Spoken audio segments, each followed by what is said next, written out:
le 50 tours Can-Am du Grand Prix de Trois-Rivières. Une présentation de Tourisme Québec. En collaboration avec Coors Light et la ville de Trois-Rivières.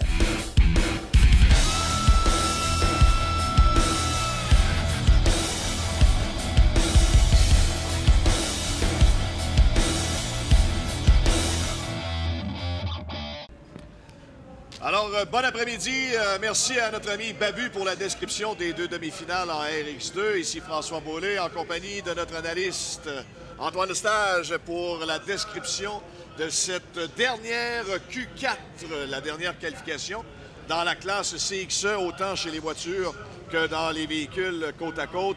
Alors Antoine, un Q4 encore une fois, même si c'est une qualification, les temps, le cumulatif est toujours important pour avoir la meilleure position sur la grille de départ. Oui, tout à fait. Donc, c'est les temps qui comptent. Je sais qu'on se répète là, pour les gens dans les estrades peut-être, mais c'est différent un peu de plusieurs courses auxquelles on est habitué où la position va jouer un rôle, alors qu'ici, c'est plus le temps. Donc, si on est dans une vague rapide, des fois, ça vaut la peine de peut-être rester deuxième puis d'avoir un bon temps au lieu de risquer tout. Donc, on est prêt. Les officiels de la FIA qui se retirent. Les lumières vertes sont allumées. Le départ est bon pour cette première qualif avec Karel Carré, Jeff Kirouac, Simon Lausier et Peter Robindane. Carré le 72, Kirouac le 10, Lausier le 2 et Robindane le 18. Normalement, on devrait surveiller Kirouac qui là est 2 en 2 dans les têtes à queue. Est-ce que la Q4 va être bénéfique pour lui? Oui, Jeff Kirouac qui a eu un très bon départ encore, comme on avait vu en Q3. Puis là, pour lui, ça va être important d'essayer de rester propre puis de se concentrer pour aligner les tours sans faire d'erreur. On sait que Karel Carré est un excellent pilote. Il était pas loin derrière. Il a décidé de prendre son tour alternatif tout de suite. Donc, on verra ce que ça donnera. Pour l'instant, Kirouac qui est toujours en tête devant Lausier.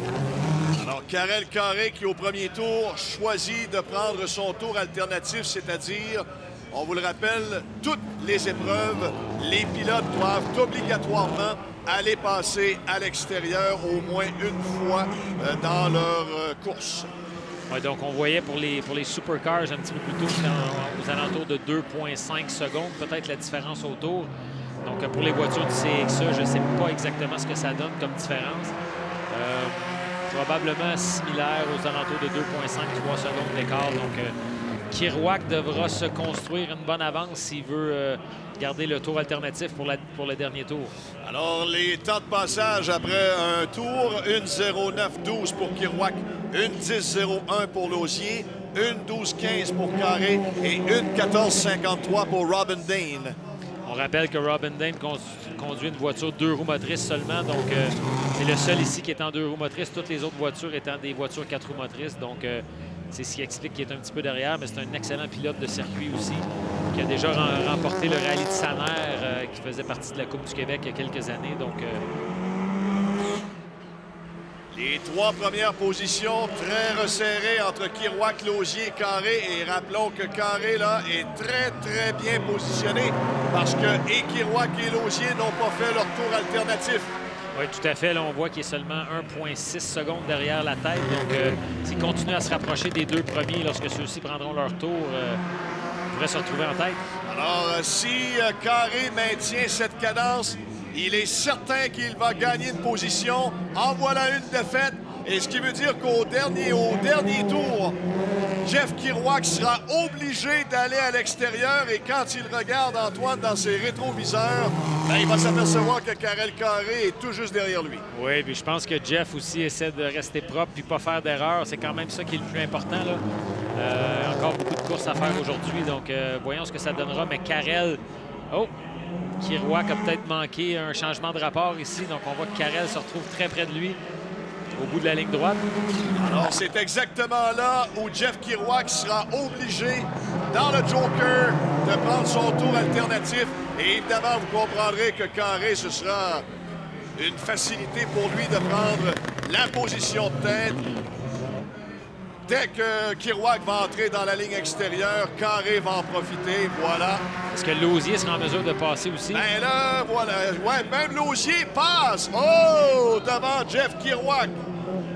Alors, Simon Lausier, le numéro 2, occupe la 2e position dans le dernier tour. Donc, très belle course de Karel Carré qui a dû rester patient. Ça ne donnait rien d'essayer de passer Kerouac en sachant que celui-là devait prendre son tour alternatif. Donc, la patience a payé, puis le voilà en tête. Voiture numéro 72, Karel Carré, complète avec le drapeau à damier. Un quatrième tour qui nous donne un chrono de 56-24. Pour Simon Lausier, le numéro 2, 55-36. Un excellent tour pour Simon Lausier. 59-29 pour Jeff Kerouac. Donc, très belle course pour Karel Carré et l'équipe Test Racing. Donc, ça augure bien pour le reste de la journée. Karel qui est de plus en plus à l'aise avec la voiture alors qu'on se prépare pour la deuxième vague de cette Q4 avec Jean-Sébastien Bessner, le jeune prodige Oliver Solberg, Maxime Lausier ainsi que M. Courchaine. Donc, ça devrait être une très bonne course, ça aussi. Encore une fois, le jeune Solberg a très impressionné beaucoup de gens hier. Seulement 15 ans, puis la maîtrise qu'il avait dans les conditions boueuses d'hier, c'était assez exceptionnel pour un jeune de cet âge-là. L'arbre tombe, c'est-à-dire la pomme tombe jamais très loin de l'arbre, comme on dit. Hein? Absolument, parce que c'est le jeune fils de Peter Solberg que l'on voit courir dans la super série Rallycross. Alors, voiture numéro 11, Oliver Solberg. Il n'a que 15 ans, mais il sait comment tenir un volant. Il sait comment manœuvrer sur une piste de course. Mais évidemment que Maxime Lausier et probablement encore une fois Jean-Sébastien Bessner vont lui rendre la vie très difficile. Ouais, Jean-Sébastien Bessner qui avait été le plus rapide lors de la dernière manche, donc on verra s'il peut répéter. Il part en pôle. Donc Jean-Sébastien qui me disait qu'il avait un petit peu de difficulté avec ses départs. Souvent, les autres partaient plus vite que lui. Voyons voir s'il a amélioré ça pour cette course-ci. C'est lui qui est à l'intérieur, Jean-Sébastien Bessner. Ouais, Antoine, il t'a pas compté de menterie. C'est quand même mieux que ça a été plus tôt. Il se retrouve quand même dans une bonne position. Ouais. Réussit à bien revenir en plein centre pendant que Solberg garde l'intérieur et qui d'autre que Maxime Lausier. Oh, Bessner, sorti en tête à queue. Bessner, je pense, s'est fait surprendre avec Solberg qui décidait de piquer vers l'intérieur. Donc, Jean-Sébastien qui a fait un tête à queue. Voyons voir s'il pourra revenir. Là, pour l'instant, c'est Maxime Lausier avec le jeune Oliver Solberg qui est juste derrière lui. Alors, Maxime Lausier, le triple 5. Oliver Solberg, le numéro 11. Éric Courchaine en a profité, évidemment, lui, pour passer en troisième place. Et voyons voir ce que nous réserve la voiture 59 de Jean-Sébastien Bessner, parce qu'il reste encore 3 tours et demi à faire. Ah, Lausier qui sort large et Solberg qui en profite. Voilà Solberg, qui cette fois mettait à son tour de la pression, passe en tête pour compléter le premier tour. Alors, est-ce qu'il y en a un des deux qui va choisir la portion large, c'est-à-dire le tour optionnel? Je ne penserais pas. Peut-être ce serait une bonne idée pour Lausier, mais disons que dans le cas de Solberg, là, comme on le mentionnait plus tôt, le jeu, c'est de rester devant et d'essayer d'aligner les bons tours et de se forger une avance. Surtout là, si Lausier décidait de prendre le tour optionnel. Solberg qui décide de prendre. C'est Solberg qui le laissait. Est-ce que ce sera bon? Il se doit de rester derrière Lausier et ça semble être le cas. Alors, ça va être difficile pour Lausier là, de revenir en tête à la sortie du Joker. Peut-être soit le prochain, sinon au dernier tour. Lausier qui a failli perdre le contrôle encore une fois. Donc, Solberg qui se rapproche. Même erreur pour Lausier, ou presque, sorti très large dans les gravillons. Et dans les deux derniers virages, Antoine, on voit Solberg qui n'a même pas de déviation, hein, contrôle très bien ces deux virages. Et là, il doit être patient, le jeune Solberg. Là, il sait que Lausier doit faire son tour de Joker, donc ça donne rien de tenter le diable, juste rester derrière. Je suis certain qu'il y a quelqu'un qui lui parle dans son oreillette. Son spotter lui dit de juste rester derrière, puis au moment où Lausier prendra son tour alternatif, il pourra se retrouver en tête. C'est la question que j'allais te poser, justement. Là, c'est la communication avec son spotter qui, effectivement, doit le guider pour lui dire, écoute, le gars, il n'a pas encore fait son tour. Et voilà, ça vient de se faire comme si on l'avait prévu. Puis Bessner qui a enligné d'excellents tours avec un 55.4 un peu plus tôt, qui s'est rapproché de Lausier, mais je pense que ça ne sera pas suffisant. Jean-Sébastien Bessner n'a pas dit son dernier mot. Tente de se rapprocher de Maxime Lausier, le triple 5. Mais Oliver Solberg, ce Suédois de 15 ans, qui actuellement vous démontre encore une fois tout son talent, malgré son jeune âge. Ça fait drôle de dire ça, mais on est obligé de le dire. Il est très expérimenté en piste. Oui, malgré son jeune âge, c'est un gars qui est tombé dans la soupe très jeune. Il fait beaucoup de courses dans des petits karts qu'on appelle sur terre battue en Norvège, parce que c'est un Norvégien. Un Norvégien, pardon. Oui. Puis Oliver Solberg qui conduit la deuxième voiture là, de Tess Racing, un peu comme Karel Carré. Donc, Tess Racing, une entreprise ici de chez nous, des Québécois. Mathieu Dubé qui a mis ça sur pied, un ancien pilote, lui-même pilote encore à ses heures, fils de M. Philippe Dubé qui a fait du rallye longtemps au Canada. Donc, deux voitures très bien préparées pour cette équipe-là. Le numéro 11, Oliver Solberg, dans les deux derniers virages, entreprend la dernière ligne droite et va croiser la ligne d'arrivée sous le drapeau à damier avec un dernier chrono de 55-31 devant Maxime Lausier en 55-04 et Jean-Sébastien Messner en 54-93. Jean-Sébastien Messner qui a fait un très bon tour, mais on voit comment Oliver Solberg est constant. Ça a payé là, ces deux derniers tours dans les 55. Quelqu'un me mentionnait qu'une des forces que Solberg avait eues hier, c'est que dès le départ, il était très constant. Il faisait un tour lancé.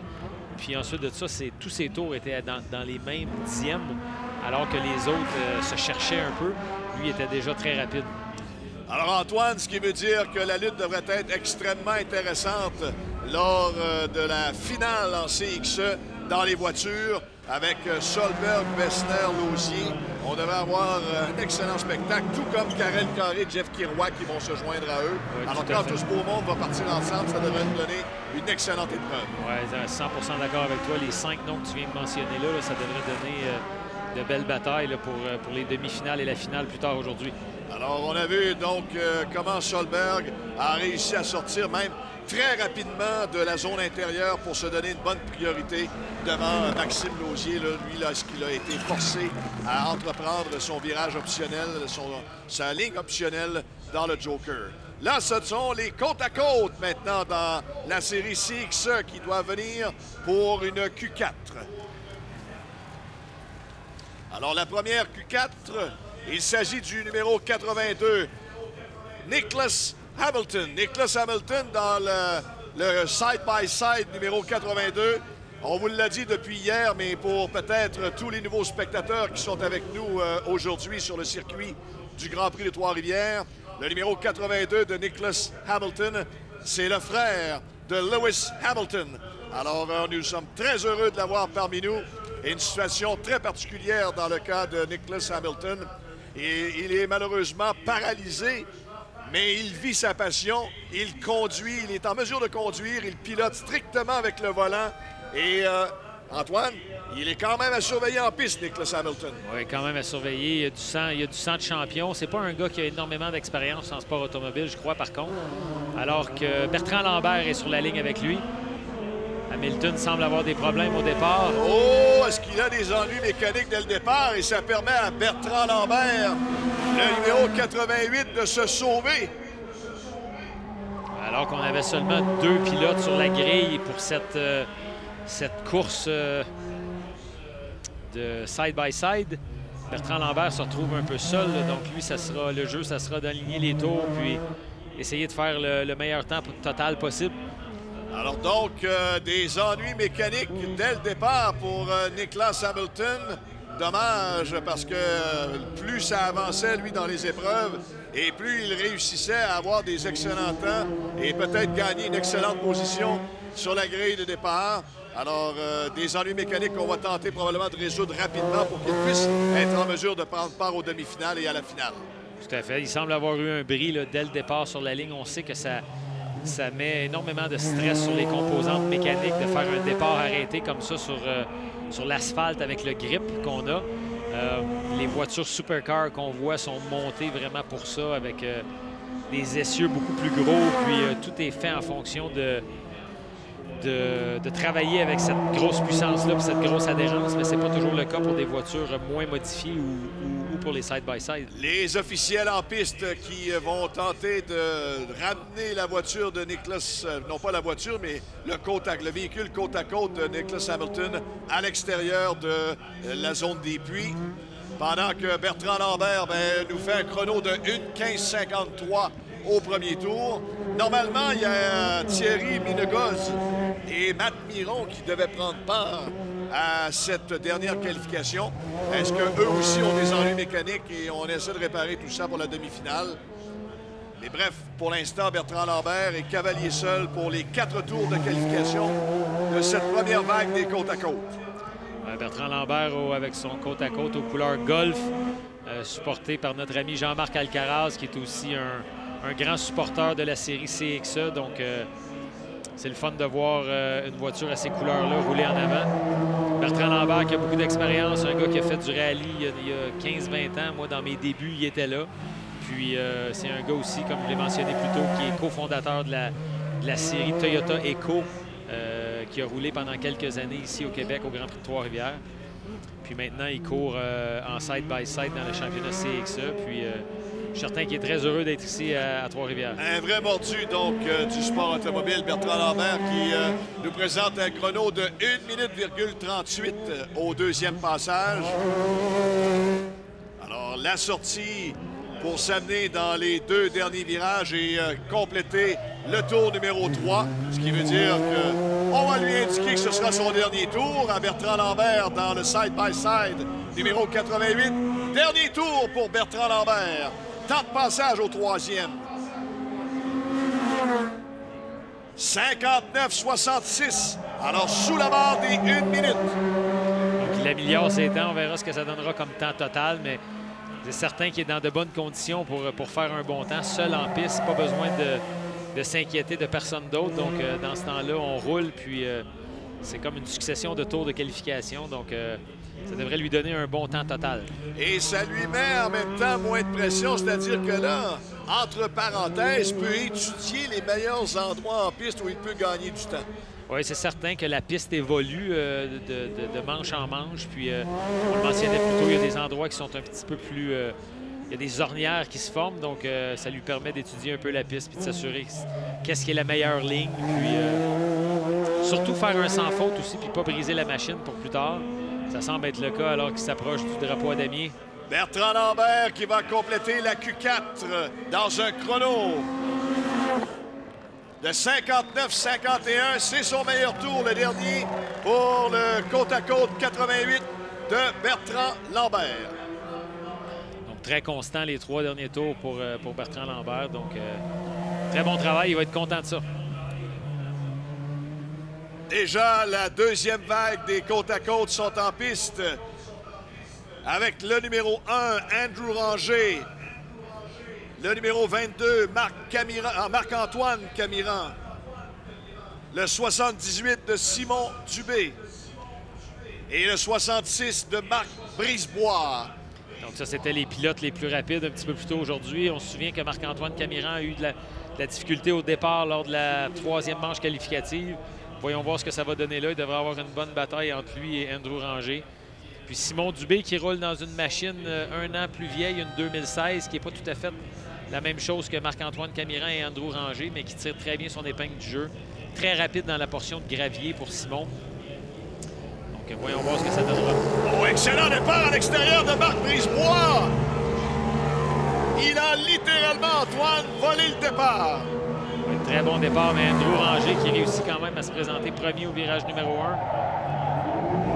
Et encore une fois, le numéro 1, Andrew Ranger à l'intérieur, avec son accélération, réussit à passer en tête pendant que Brisebois légèrement dérape. Ça permet à Marc-Antoine Camiran de tenter de revenir. Oui, Brisebois qui est sorti large un peu, alors que et Brisebois et Camiran prennent le tour Joker. Les deux se battent. Simon Dubé en profite pour passer devant. Alors là, Simon aura la voie libre. L'important, c'est de rester devant Brisebois et Marc-Antoine Camiran. On verra ce que ça donnera. Camiran qui tout juste est derrière Marc Brisebois pendant qu'Andrew Ranger là, se sauve seul pour le moment dans ce premier tour. Andrew Ranger va compléter le premier tour avec un chrono temps de référence 1 minute 6:05. Une très belle machine, ces nouvelles machines-là de Can-Am qui sont mises à l'épreuve ici à Trois-Rivières. Donc Andrew Ranger, encore une fois, un pilote expérimenté qui connaît très bien le circuit. Puis il semble très à l'aise avec son side-by-side. C'est lui qui avait été le plus rapide lors de la manche précédente, puis ça semble être le cas encore pour cette manche-ci. Et là, il savait très, très bien qu'en prenant son tour optionnel à ce moment-ci, il n'était pas mis en danger du tout. Non, puis on voit que Simon Dubé en a profité pour faire le sien aussi. Alors, Brisebois se retrouve 4e, mais Brisebois est très rapide aussi par séquence. Je ne sais pas ce qui est arrivé. Peut-être un tête à queue ou quelque chose. Voyons voir s'il pourra revenir sur Simon. Andrew Ranger qui s'amène dans les 2 derniers virages pour amorcer la longue ligne droite et compléter le tour numéro 2. Va passer de 1,06 à un chrono de 58,30. C'est très rapide. On voit que la machine d'Andrew Ranger est très bien ajustée aussi pour la portion asphaltée. Une voiture qui est quand même assez basse, qui prend très peu de roulis.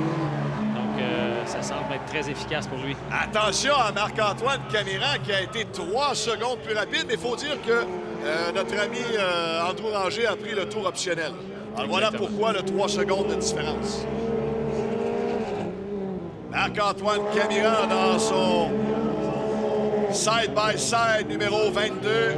Lui, Ranger qui hier soir s'en sont donnés à cœur joie dans un parcours très, très, très détrempé et parfois même très sinueux. Mais les deux ont su très bien s'en sortir avec ces mauvaises conditions. Pendant qu'Andrew Ranger au 3e tour fait 54,77. De plus en plus rapide Ranger avec son side-by-side. 54 secondes pour faire un tour. Donc, on me confirme, François, effectivement, que Brisebois avait fait un tête à queue à la sortie de l'hippodrome. Donc, c'est ce qui explique qu'il s'est retrouvé dernier comme ça. Voyons voir s'il pourra rester devant Simon Dubé. En ce moment, les temps semblent indiquer que oui, Simon est capable de rester devant. Alors, Marc-Antoine Camiran, lui aussi, a fait 54. Il a fait 54,90. Simon Dubé, 57,50. Et Marc Brisebois, 57,72.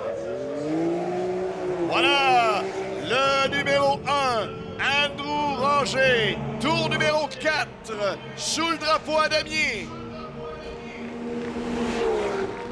54,93. Marc-Antoine Camiran, 55,08.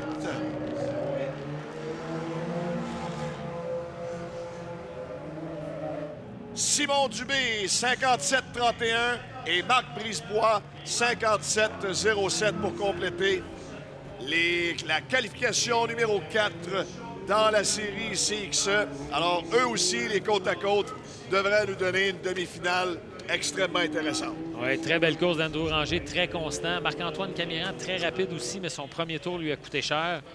Ça devrait être bon, comme tu le mentionnes, pour les demi-finales et la finale. Alors, Andrew Ranger qui a donc enregistré les meilleurs temps lors de cette qualification. Marc-Antoine Camiran qui, oui, avec le mauvais départ, a réussi à quand même revenir à la charge. Voilà Ranger, cumulatif 3,54,06. Marc-Antoine Camiran, 3,58,62. Et Simon Dubé, 4,07,53.